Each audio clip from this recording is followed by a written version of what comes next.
The gunshot echoed through the small Montana town of Silver Creek as Gabriella James clutched her swollen belly, tears streaming down her dust-stained face. At 19, she stood alone on the boardwalk, watching the man who'd promised her the world ride away like the coward he was, leaving behind nothing but whispers and judgment that followed her like shadows. "There she goes, carrying that bastard child," a woman whispered loudly enough for Gabriella to hear as she passed the general store. The spring of 1878 had brought new life to the valley after a harsh winter, but for Gabriella, it only brought shame and isolation. She adjusted her worn shawl over her shoulders, trying to hide her condition, though it was well past the point of concealment. 7 months along, and each day grew harder than the last. The boarding house where she'd been staying had given her notice that morning respectable establishments couldn't harbor women of her sort. The owner had explained with artificial regret. Gabriella kept her chin high despite the burning in her eyes. She had nowhere to go, no family to turn to. Her parents had passed during a fever outbreak 3 years prior, leaving her to make her own way. She'd been working as a seamstress until Thomas Blackwell swept into town with his charming smile and empty promises. Now he was gone, and she remained, a living reminder of her foolishness. "Miss James!" A deep voice called from behind her. She turned slowly, recognizing the voice of Ross Wakefield, the owner of the largest cattle operation in the county. He stood tall and imposing, with shoulders broad enough to carry the weight of his vast responsibilities. At 28, he'd carved out an empire from the unforgiving land, earning both respect and envy from the townspeople. "Mr. Wakefield," she acknowledged, her voice barely audible above the sounds of wagon wheels and horses' hooves on the dusty street. "I heard about your situation at Mrs. Peterson's boarding house," he said, his hazel eyes fixed on hers rather than dropping to her belly as most people's did these days. "I may have a proposition for you, if you're willing to hear it." Gabriella hesitated. Propositions from men had never served her well. "A proper business arrangement," he clarified, seeming to read her concern. "My sister has taken ill and returned east for treatment. I find myself in need of someone to manage the household at the ranch. The position includes room and board, plus a modest wage." Gabriella blinked in surprise. "Why would you offer this to me? You know what they're saying about me." Ross Wakefield adjusted his hat, squinting against the late afternoon sun. "I make my judgments based on character, not gossip. I've watched you work tirelessly at that seamstress shop, never complaining even when Mrs. Henderson made you redo entire garments on a whim. That tells me more about you than any rumor could." She considered his words. The alternative was the street, or worse, the brothel at the edge of town where fallen women often found their only refuge. "When would you need me to start?" she asked cautiously. "Today, if possible. I've got a wagon ready." He gestured toward a well-maintained buckboard hitched to 2 healthy-looking horses. "I need to collect my belongings. I'll wait." 30 minutes later, with her entire life packed into a single trunk, Gabriella climbed awkwardly onto the wagon seat. Ross helped her up with strong, steady hands, then took his place beside her. As they pulled away from Silver Creek, she felt the stares of the townspeople boring into her back. "They'll talk, you know," she said quietly as the buildings gave way to open country. "They'll say terrible things about both of us." Ross kept his eyes on the trail ahead, a faint smile touching his lips. "Let them talk. Words don't brand my cattle or build my fences." The journey to the Wakefield Ranch took nearly 2 hours. As they crested the final hill, Gabriella gasped at the sight before her. A sprawling main house constructed of solid timber sat proudly at the center of a cluster of well-built outbuildings. Beyond them, green pastures stretched toward distant mountains, dotted with hundreds of cattle. "Welcome to the DoubleW," Ross said, a note of pride in his voice. The wagon rolled to a stop in front of the house. A middle-aged woman emerged from the front door, wiping her hands on an apron. "This is Mrs. Cooper," Ross explained as he helped Gabriella down. "She comes in from town 3 days a week to cook and help with the heavier cleaning. Mrs. Cooper, this is Miss James. She'll be taking over as housekeeper." Mrs. Cooper's eyes widened slightly as she took in Gabriella's condition, but she nodded politely. "Welcome, Miss James. I was just preparing supper." "I'll show you to your room," Ross said, lifting her trunk effortlessly. "You can rest before the meal if you'd like." He led her through a spacious main room filled with sturdy furniture, much finer than she'd expected in a bachelor's ranch home. The walls held bookshelves lined with leather-bound volumes, and landscape paintings brought color to the otherwise practical space. "My sister's influence," he said, noticing her interest in the decor. Catherine insisted a home should be more than just a place to sleep between workdays. Her room was at the back of the house, small but clean, with a comfortable-looking bed, a dresser, and a washstand. A window overlooked a kitchen garden and, beyond it, the rolling ranchland. "It's lovely," she said sincerely. Ross set down her trunk. "Supper's at 6. Rest until then." He turned to leave, then paused at the door. "Miss James, I hope you'll feel safe here. Whatever happened in town, whatever led to your situation, it's in the past. Here you have a fresh start." Before she could respond, he was gone, his boot steps retreating down the hallway. Gabriella sank onto the bed, her hands cradling her belly as the baby shifted within her. For the first time in months, she allowed herself to hope that perhaps things might turn out all right after all. The first weeks at the DoubleW passed in a blur of activity as Gabriella settled into her new role. Despite her condition, she threw herself into the work, determined to prove her worth. She organized the pantry, established a system for the laundry, and dusted shelves that clearly hadn't seen attention since Ross Wakefield had departed. Ross was often absent during the daylight hours, riding out at dawn to oversee his ranch operations and returning only at dusk. When present, he was unfailingly polite but maintained a certain distance. He took his meals at the head of the large oak table, sometimes discussing ranch business but more often inquiring about her comfort or needs. As her time drew nearer, Mrs. Cooper began staying overnight, occupying a small room next to Gabriella's. "Mr. Wakefield's orders," she explained. "He's worried about you being alone when your time comes."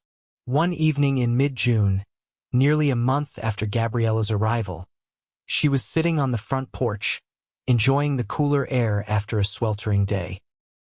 The sunset painted the sky in spectacular shades of orange and pink, and a gentle breeze carried the scent of wildflowers across the yard. She heard the now familiar sound of Ross's horse approaching and watched as he dismounted with the easy grace of a man who'd spent his life in the saddle. "Evening, Miss James," he greeted, removing his hat as he climbed the porch steps. "How are you feeling today?" "Well enough, thank you, though I'll be glad when this little one decides to make an appearance. Mrs. Cooper says it could be any day now." Ross nodded, settling into the chair beside her. He seemed unusually pensive, turning his hat in his hands. "I met Thomas Blackwell today," he said finally. Gabriella felt as though the air had been sucked from her lungs. "What? Where?" "In town. He was at the saloon, boasting about his successes in Helena." Ross's jaw tightened. "And making certain comments about you." Shame burned through her. "I see." I set him straight. She looked up sharply. "What do you mean?" "I told him that spreading lies about a respectable woman could earn him more than just a bad reputation in these parts." Ross's voice remained even, but Gabriella saw something dangerous flash in his eyes. He seemed to get the message. "Thank you," she whispered. "Though I'm hardly respectable anymore." "That's not true." Ross turned to face her fully. Gabriella, Miss James, one mistake doesn't define your character. It was the first time he'd used her given name, and something in the way he said it made her heart flutter strangely. Some would disagree, she said softly. Some people need better things to occupy their minds. He rose to his feet. I should wash up for supper. Before he could leave, Gabriella caught his hand impulsively. Mr. Wakefield, Ross, why did you really bring me here?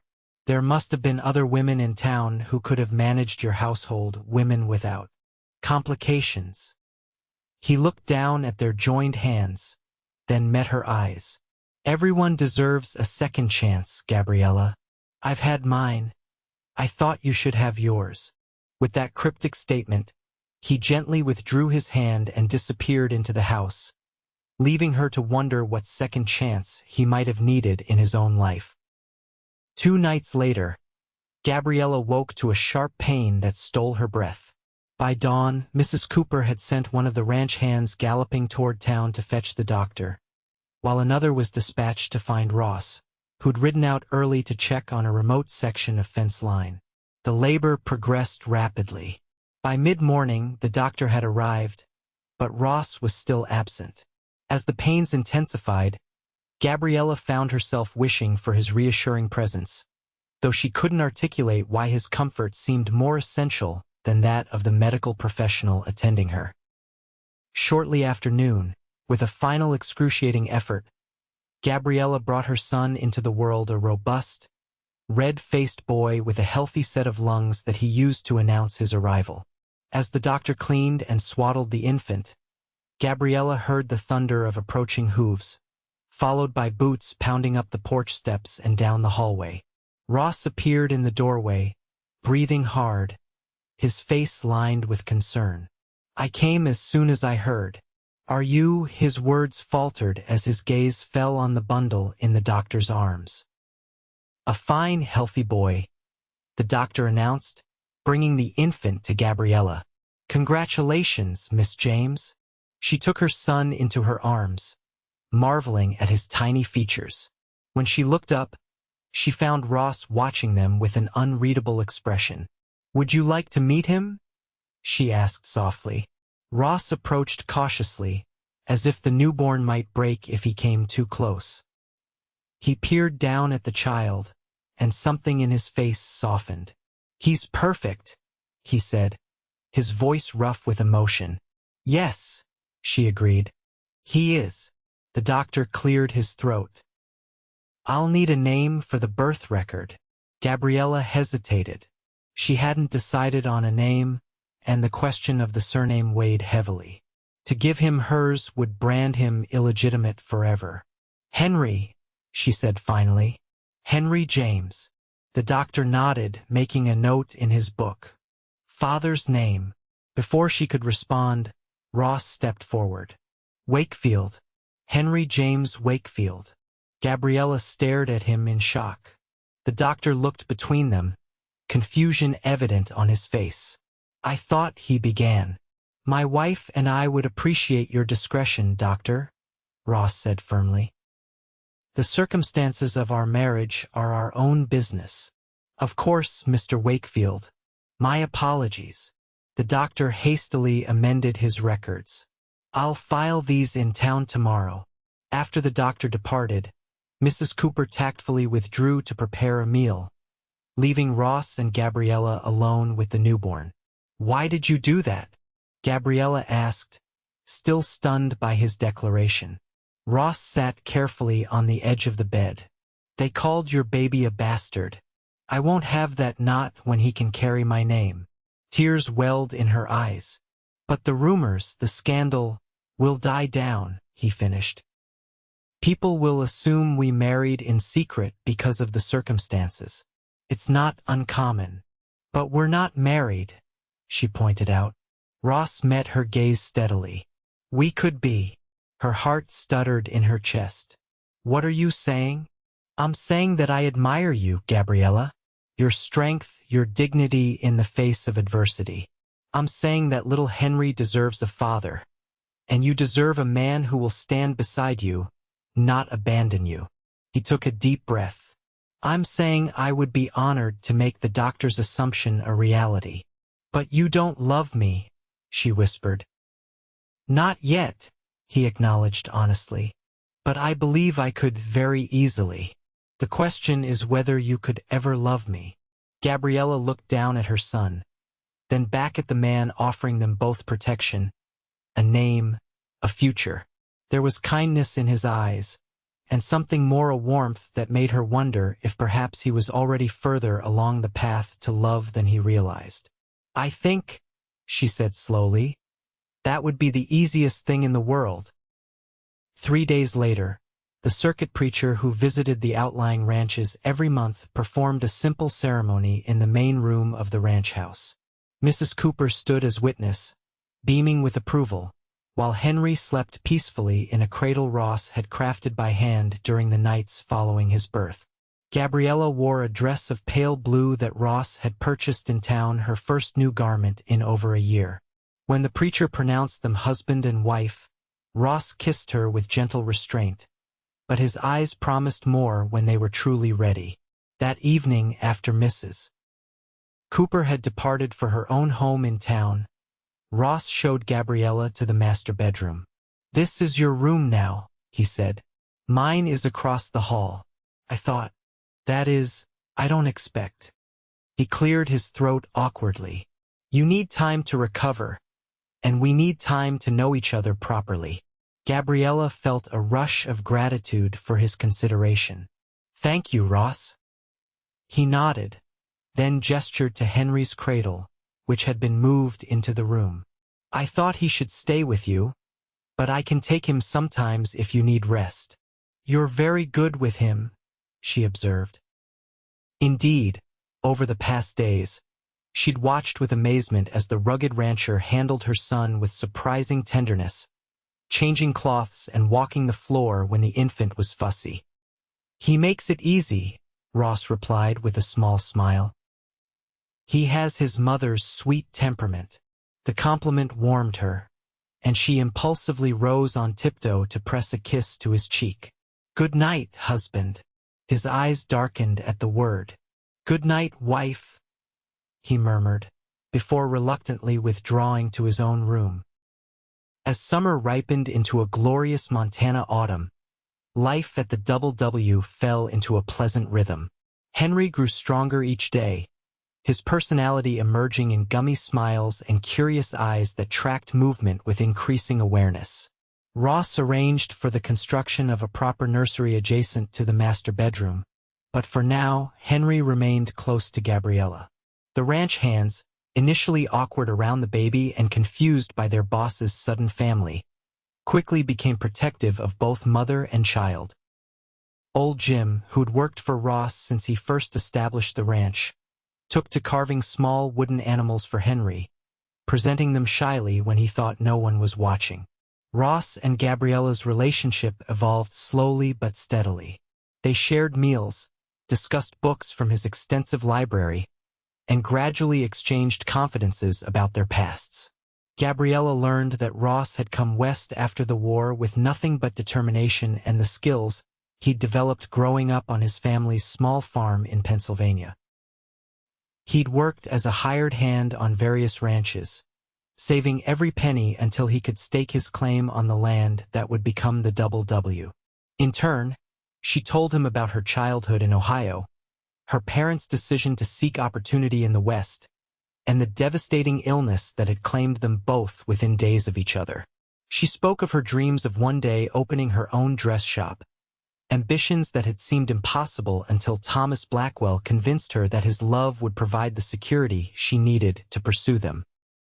He was so charming, she admitted one evening as they sat on the porch, watching the sunset while Henry slept inside. He made me feel special, chosen. By the time I realized his promises were empty, it was too late. Ross's hand found hers in the gathering dusk. His failure to recognize your worth speaks to his character, not yours. Such moments of connection became more frequent as the weeks passed. A touch while passing a dish at dinner, their fingers brushing as they both reached to straighten Henry's blanket, a steadying hand at her elbow as they walked together to check on the kitchen garden. One crisp October evening, Ross returned from town with a bundle wrapped in brown paper. "For you," he said, presenting it to Gabriella with uncharacteristic nervousness.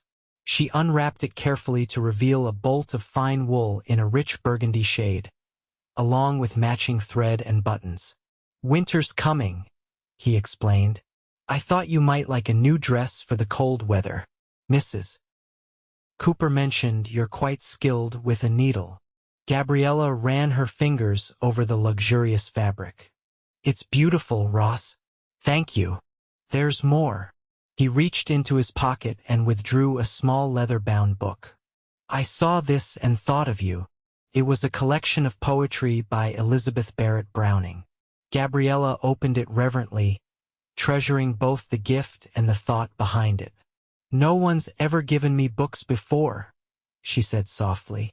"Then they didn't know you very well," Ross replied, his eyes warm as they held hers.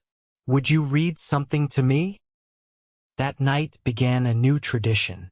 After Henry was settled for the evening, they would sit before the fire, and Gabriella would read aloud from the growing collection of books Ross brought home for her. Sometimes he would listen with his eyes closed, a small smile playing on his lips. Other times he would watch her face, seeming to take as much pleasure in her enjoyment as in the words themselves. As winter descended on the Montana Territory, blanketing the ranch in snow and limiting contact with the outside world, their small family grew closer still. The forced intimacy of being snowbound brought both challenges and unexpected joys. They learned each other's habits and preferences, discovered shared interests, and navigated the occasional disagreement with increasing skill. Henry's first Christmas was celebrated with a small pine tree Ross cut from their land, decorated with strings of dried berries and paper stars Gabriella crafted during the long evenings. He presented her with a silver locket containing a tiny portrait of Henry that he'd commissioned during his last trip to town before the heavy snows. Gabriella gave him a hand-knitted scarf in the deep green shade that matched his eyes when he was pleased about something. That night, after tucking Henry into his crib, Gabriella found Ross standing by the window in the main room, watching the snow fall in the moonlight. "Thank you," she said, coming to stand beside him. He turned to her. "For what?" "For giving us a home. For giving Henry a name. For—" She hesitated, then continued more softly. "For making me feel worthy again." Ross's expression grew serious. "You have always been worthy, Gabriella. Always." He reached out to touch her cheek gently.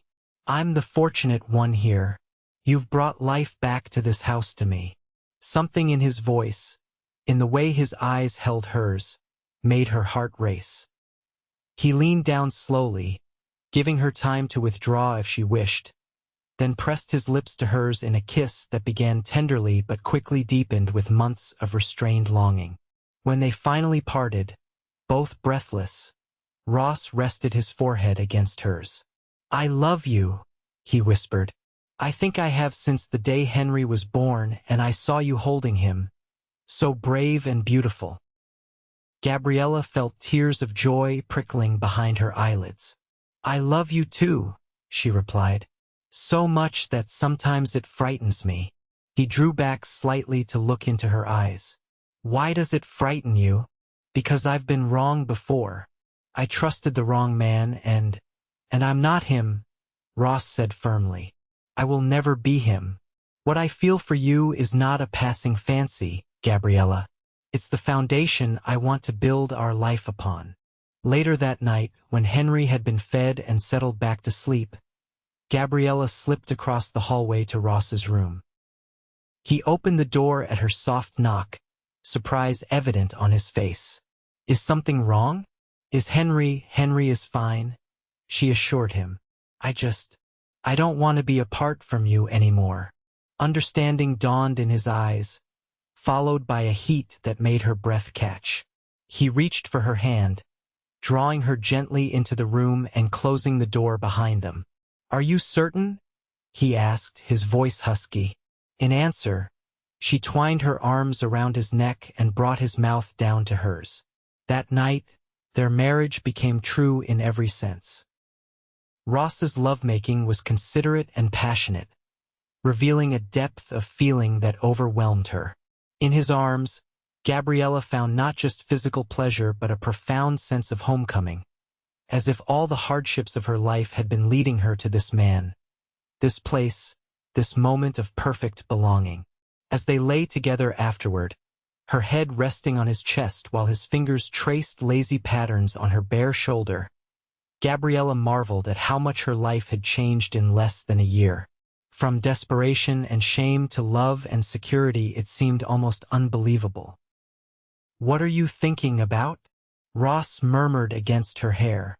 "How fortunate I am," she replied truthfully. "How different things might have been without you." He tightened his arm around her. "We found each other when we both needed it most. That's not fortune, Gabriella. That's providence." Winter gradually loosened its grip on the Montana landscape. As the snow receded, revealing tender green shoots beneath, life at the DoubleW blossomed with new possibilities. Ross expanded the ranch operations, adding a small orchard that Gabriella had suggested would thrive in a sheltered valley on their property.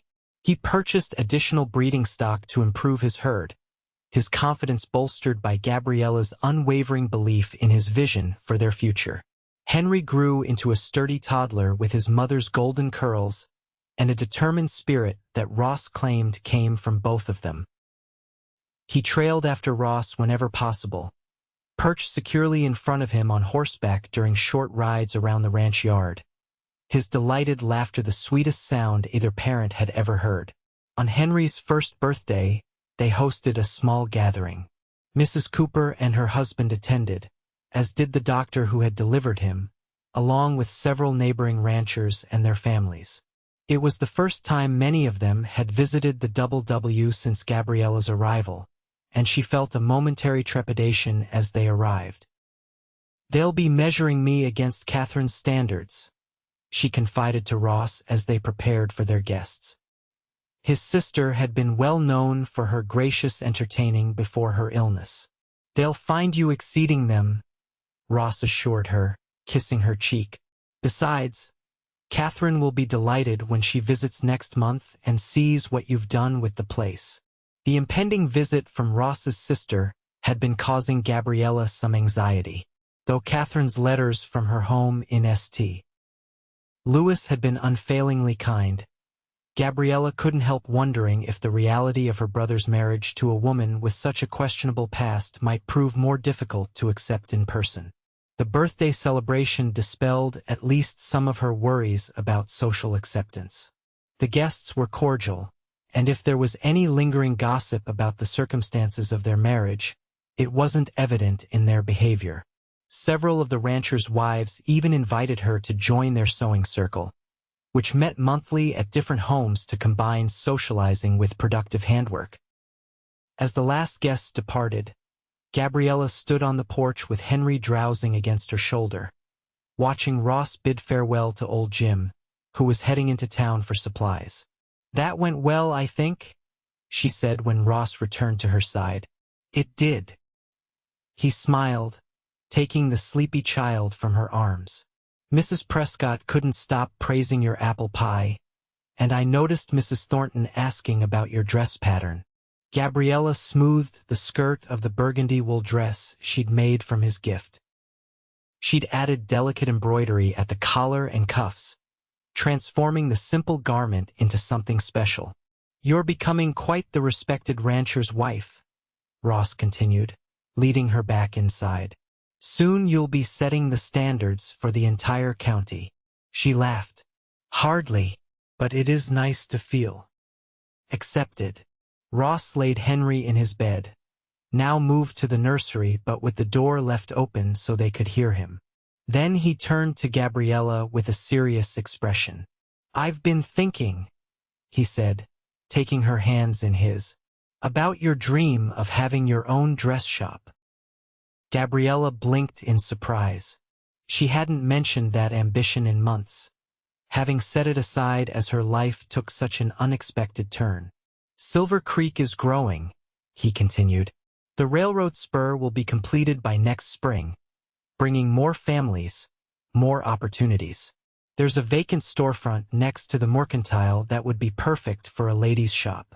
Ross, are you saying? I'm saying that being my wife doesn't mean giving up your dreams, he said firmly. If you still want a shop of your own, I want to help make it happen. Tears welled in her eyes. You would do that for me? For you and for us, he corrected gently. Your happiness is part of our family's well-being. Besides, he added with a grin, my wife has extraordinary talent with a needle. It would be selfish to keep that skill all to ourselves. Gabriella threw her arms around him, overwhelmed by his understanding and support. I love you, she whispered against his neck, more than I can ever express. Show me, he murmured, his voice deepening as he lifted her into his arms and carried her to their bedroom. Much later, as they lay contentedly in each other's arms, Gabriella broached the subject that had been on her mind since Henry's birthday celebration. What if Catherine doesn't approve of me? She asked softly. What if she can't accept our situation? Ross propped himself up on one elbow to look down at her in the dim light. First, my sister will adore you because I do. Second, Catherine knows better than most that life rarely follows the paths we expect. He hesitated, then continued. There's something I haven't told you about her illness. Gabriella waited, sensing this was difficult for him. She didn't go east just for medical treatment. She went because she was with child, unmarried, and the man responsible refused to acknowledge either her or the baby. Oh, Ross, Gabriella breathed, understanding now his immediate empathy for her situation. What happened? She lost the child in her 5th month, he said gravely. The doctors say she nearly died as well. She's recovered physically, but... He sighed. In her letters, she sounds like she's finally finding her way back to herself. I'm so sorry. For both of you. Catherine is strong. She's rebuilding her life in St. Louis, teaching music to young ladies from good families. But she understands better than most that respectability can be a fragile thing, easily shattered by circumstances beyond one's control. He stroked Gabriella's cheek tenderly. That's why I know she'll welcome you as the sister she's always wanted. His confidence proved well-founded.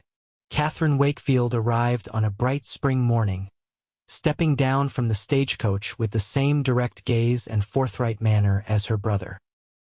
She embraced Gabriella warmly, then immediately held out her arms for Henry, who studied her with solemn curiosity before breaking into a dimpled smile that won her heart instantly.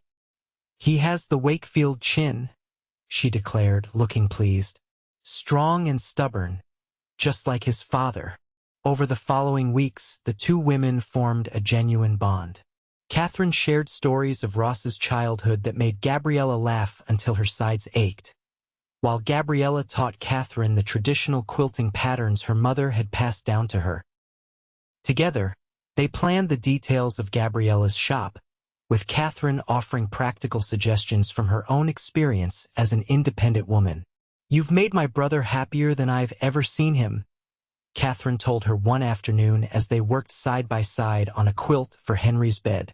The way he looks at you, it's how our father used to look at our mother, like she hung the moon and stars. Gabriella blushed. He saved me when I had nothing left. And you saved him right back, Catherine replied. He was so alone out here, building his empire but with no one to share it with. She set down her needle.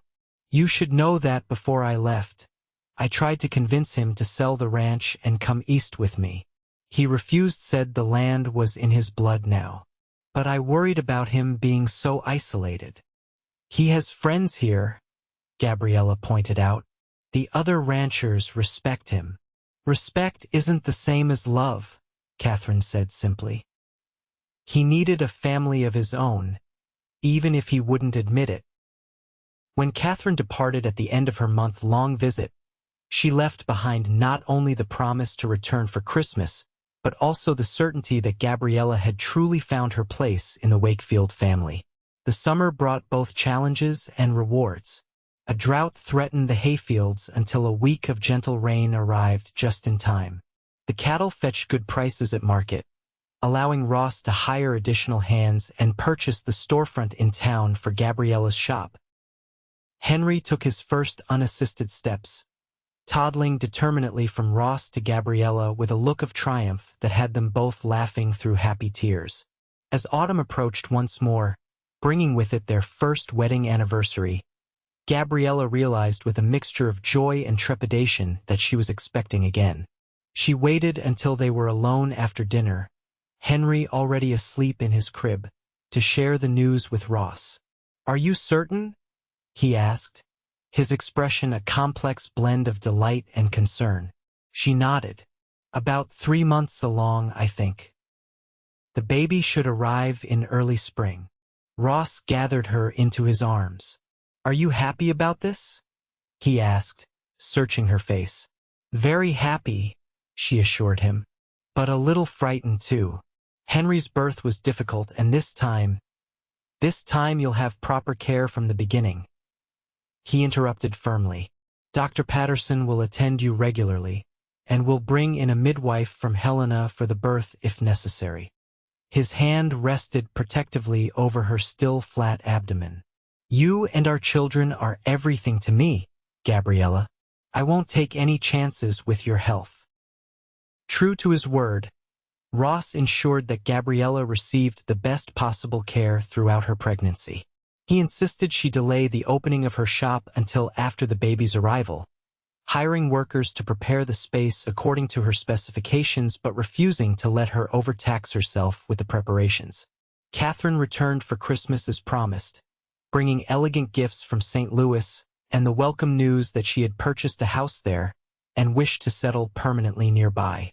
"Not immediately," she clarified, seeing Ross's surprised expression.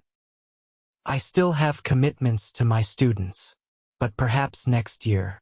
I find I miss my family more than I expected." The holidays passed in a glow of contentment. As the new year of 1880 began, Gabriella's pregnancy progressed without complications. By February, her condition was unmistakable, and she divided her time between preparing for the new baby and finalizing plans for her dress shop, which she had decided to call Gabriella's Fine Apparel and Notions. Ross watched her growing enthusiasm with amusement and pride. "You're nesting in 2 places at once," he teased one evening as she sorted through fabric samples at the dining table. "Is that a problem?" she asked, suddenly uncertain. "Not at all," he assured her, massaging her shoulders as he stood behind her chair. "I'm just marveling at your energy.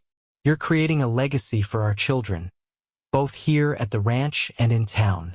"Our children," she repeated softly, loving the sound of those words. "Do you have a preference this time? A boy or a girl?" "Healthy and whole is all I ask," Ross said, bending to kiss the top of her head. "Though I wouldn't mind a daughter with her mother's golden curls and determined spirit." As March winds gave way to April showers, Gabriella felt increasingly ready for the baby's arrival. The nursery had been refreshed, with Henry now occupying a big boy bed that Ross had crafted, leaving the crib available for his sibling. Gabriella had sewn tiny garments during the winter evenings, and Catherine had sent a beautiful christening gown from St. Louis. The labor began on a mild spring morning as Gabriella was arranging flowers in the kitchen. Unlike Henry's birth, which had been precipitous and frightening, this time she recognized the early signs and had hours to prepare. Mrs. Cooper was summoned, the doctor notified, and Ross remained steadfastly by her side throughout the ordeal. Grace Catherine Wakefield entered the world just after midnight, announcing her arrival with lusty cries that brought tears to her father's eyes. She was placed immediately in Gabriella's arms, a perfect little being with a shock of dark hair that Ross claimed as proof of her Wakefield heritage. "She's magnificent," he whispered, his voice choked with emotion as he gently touched his daughter's tiny fingers. "Just like her mother." The days that followed were a blur of joy and exhaustion as the family adjusted to its newest member. Henry approached his role as big brother with solemn responsibility, bringing his favorite toys to show the baby and patting her head with careful gentleness. Ross proved as adept with Grace as he had been with Henry, walking the floor with her during fussy nights so Gabriella could rest, changing cloths without complaint, and singing old Pennsylvania folk songs in a surprisingly melodious baritone that seemed to soothe the infant. By summer, life had settled into a new rhythm. Gabriella's shop opened to enthusiastic response from the women of Silver Creek and surrounding ranches. She worked there 3 days a week, with a young widow named Martha Manning assisting with sales and simpler alterations. Grace accompanied her mother, sleeping contentedly in a cradle behind the counter or charming customers with her bright eyes and ready smile. On the days Gabriella remained at the ranch, she cherished the family time with both children and Ross, whose pride in their growing family was evident in everything he did. He had begun teaching Henry to ride a gentle pony, built a swing that hung from a sturdy oak in the yard, and was already planning expansions to the house that would accommodate their growing needs. "We should add at least 2 more bedrooms," he explained one evening as they sat on the porch, watching Henry chase fireflies while Grace slept in Gabriella's arms. "Henry will want his own space as he gets older, and Grace should have a proper room too." "Are you planning on more children?" Gabriella asked with a teasing smile. Ross looked momentarily abashed. "I hadn't wanted to presume. That is, if you'd prefer not to," she laughed softly. "I would be happy to have more children with you, Ross Wakefield, though perhaps we might wait a year or 2 before the next one." His answering smile was warm with promise. "As my wife wishes." As summer faded into another autumn, Gabriella sometimes found herself reflecting on the extraordinary journey that had brought her to this point. From the desperate young woman standing alone on a dusty street, ostracized and afraid, to the confident wife, mother, and businesswoman she had become, the transformation seemed almost miraculous. One crisp October afternoon, as leaves fell golden around them, Ross took her and the children into Silver Creek for supplies. As they walked along the main street, Gabriella noticed Thomas Blackwell emerging from the saloon. He had returned to town occasionally over the past 2 years, though he carefully avoided any interaction with the Wakefield family. This time, however, he stood directly in their path, his once handsome face now puffy from drink and dissolution. His gaze shifted from Ross to Gabriella, then to Henry, who was holding his father's hand. "Afternoon, Wakefield," he said, his tone deliberately provocative. "Fine-looking family you've got there." His emphasis on family carried an unmistakable insinuation. Gabriella felt Ross tense beside her. She shifted Grace in her arms and laid her free hand on his sleeve, a silent plea for restraint. "Mr. Blackwell," Ross acknowledged coldly, "if you'll excuse us." But Blackwell wasn't finished. "Boy's getting big," he commented, eyeing Henry with a calculating expression. "Looks a lot like his mother, doesn't he? Not much Wakefield in him that I can see." Before Ross could respond, another voice cut through the tense moment. "That's where you're wrong, Blackwell," said Sheriff Miller, who had approached unnoticed from the direction of his office. "Young Henry there has every bit of his father's character, honest and hard-working. Something you wouldn't recognize if it sat on your lap and called you daddy." Blackwell's face flushed with anger, but he was sober enough to recognize the warning in the sheriff's stance. With a muttered curse, he slouched away toward the livery stable. "Sorry about that," Sheriff Miller said, tipping his hat to Gabriella. "Some men just don't know when to leave well enough alone." "Thank you, Sheriff," Ross said, his voice still tight with controlled anger. No need for thanks. Just doing my job, keeping the peace. He smiled at Henry. That's a fine pony I saw you riding last Sunday, young man. Your pa teaching you to be a proper horseman? Henry nodded eagerly. Pa says I'll be herding cattle with him next summer. Well, now, I don't doubt it for a minute, the sheriff replied seriously. Wakefields are known for their way with horses. After a few more pleasantries, the sheriff continued on his rounds, and the family completed their errands. The ride home was subdued, with Ross unusually quiet as he handled the wagon reins. That evening, after the children were asleep, Gabriella found him standing on the porch, staring out at the star-filled sky. Are you thinking about today? She asked softly, coming to stand beside him. I wanted to break his jaw, Ross admitted, his hands tightening on the porch railing. The way he looked at Henry like he had some claim. But he doesn't, Gabriella interrupted firmly. Henry is your son in every way that matters. You're the one who held him when he cried, who taught him to fish in the creek, who shows him every day what it means to be a good man. Ross turned to her, his expression troubled. What if someday he asks questions? What if he learns the truth about his birth? Then we will tell him the truth, Gabriella said simply.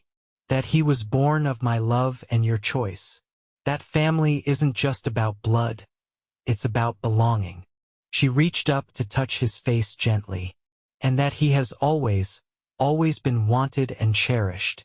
Something in her words seemed to ease the tension in Ross's shoulders. He drew her into his embrace, holding her as if she were something infinitely precious. How did I get so fortunate? He murmured against her hair. I ask myself the same question every day, she replied, her arms tightening around his waist. The years flowed by, marked by the steady rhythm of ranch life and the milestones of their growing children. Henry developed into a capable young horseman with his father's head for business and his mother's thoughtful nature. Grace inherited Ross's determination and Gabriella's creative eye, showing an early talent for design that delighted her mother. 2 more children joined the family. Robert James Wakefield arrived 2 years after Grace, followed 3 years later by Elizabeth Catherine, named for Ross's mother and sister. The house expanded accordingly, with Ross adding not only the planned bedrooms but also a spacious family room where they gathered on winter evenings for reading, music, and games. Gabriella's dress shop flourished, eventually expanding to include a millinery section and employing 3 seamstresses. She balanced her business responsibilities with her role as mother and ranch mistress, finding fulfillment in both spheres of her life. Silver Creek grew into a prosperous town as the railroad brought increased commerce and new settlers. Catherine made good on her promise to move closer, purchasing a house in town where she established a small music academy. Her presence enriched the family's life immeasurably, providing the children with a doting aunt and Gabriella with a sister she had never had. Thomas Blackwell faded from their lives, eventually moving on to other territories in search of easier fortunes. The whispers about Gabriella's past died away entirely, replaced by genuine respect for the capable, compassionate woman she had become. On a golden autumn day in 1898, as the DoubleW celebrated its 25th anniversary with a grand gathering of friends and neighbors, Gabriella found a quiet moment alone with Ross beneath the oak tree where he had hung that first swing so many years before. Do you ever think about how it all began? She asked, her head resting on his shoulder as they watched their 4 children, now ranging from Henry at 20 to Elizabeth at 10, organizing the younger guests for a game of tag. Every day, Ross replied, his arms secure around her waist. Every single day. She looked up at him, this man who had saved her with his name and his love. The years had silvered his temples and etched lines at the corners of his eyes, but to her, he was more handsome than ever, his face a map of their shared life. They called our baby a bastard once, she said softly. Do you remember what you said?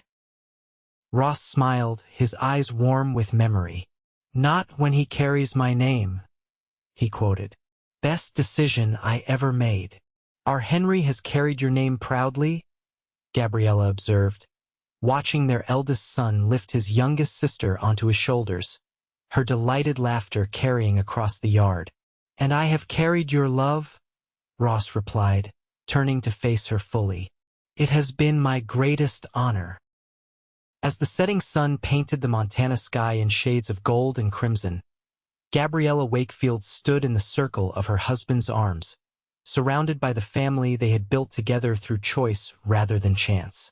From desperate beginnings had come a legacy of love that would endure long after they were gone, a testament to the truth that family is created not just by blood, but by the daily decision to cherish and protect those who depend on us, and that redemption can be found in the most unexpected places when one heart recognizes another as home.